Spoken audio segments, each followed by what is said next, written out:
Hey everyone! So, you've heard about OpenAI's new dedicated ChatGPT browser, right?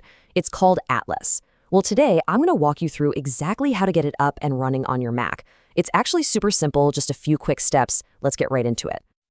So, you ready to get this thing installed? Let's do it. Okay, so before we dive into the download, first things first, we gotta do a quick system check. Don't worry, this will literally take a second and it just makes sure everything goes off without a hitch. All right, so there are really only two big things you need to check. First, you need a Mac with Apple Silicon. We're talking about any of the M-series chips, M1, M2, M3, you name it. Second, you gotta be running macOS 12, Monterey, or a newer version. If you've got both of those, you are golden. You're good to go. See? Told you that was easy.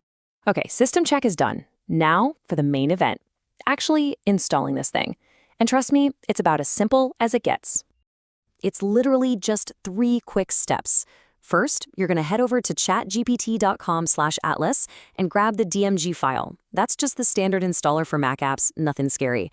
Once that's downloaded, pop it open and just drag the Atlas app icon right into your applications folder. And last but not least, just to keep things tidy, you can eject the installer from your Finder. Boom, that's it. Atlas is officially installed. Okay, so the app is on our Mac. Now what?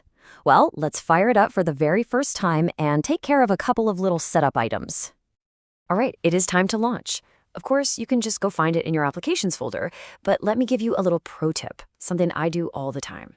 Just hit Command and the spacebar to pull up Spotlight, start typing Atlas, and hit Enter. Seriously, it is the fastest way to open anything.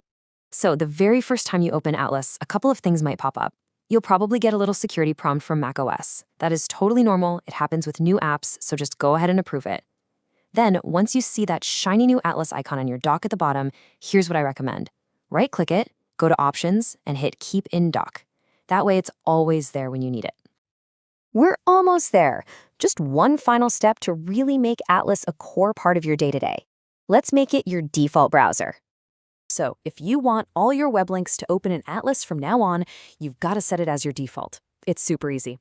Inside the Atlas app itself, find the settings. Then, look for the General section, and you'll see a big button that says Set Default. Just click that, confirm your choice, and you are all set.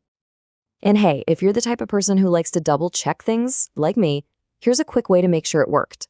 Just open up your main system settings on your Mac, find Desktop and Dock, and scroll down until you see Default Web Browser. It should say Atlas right there. Perfect. And just like that, you are done. You are now fully up and running with the brand new ChatGPT Atlas browser. So that leaves me with one final thought for you. Now that you have a dedicated AI browser right on your Mac, how is that going to change the way you work and browse the web? I'm really curious to see where this all goes. Thanks for following along.